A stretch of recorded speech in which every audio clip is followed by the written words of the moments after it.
Let's dive into your USP, your unique selling proposition, the single most compelling reason why a customer should choose you over the competition. If you can identify what sets your product or your service apart, you'll spend less time and energy competing for business because you can offer your customers something that the competition doesn't.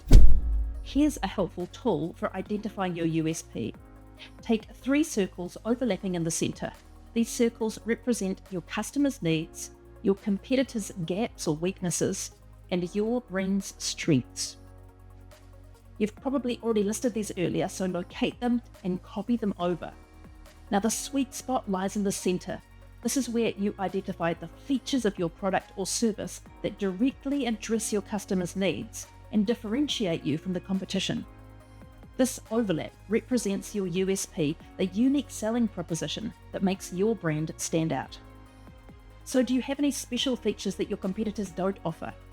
Or maybe your product is known for exceptional craftsmanship or materials. Maybe you prioritize personalized service or you build really strong customer relationships.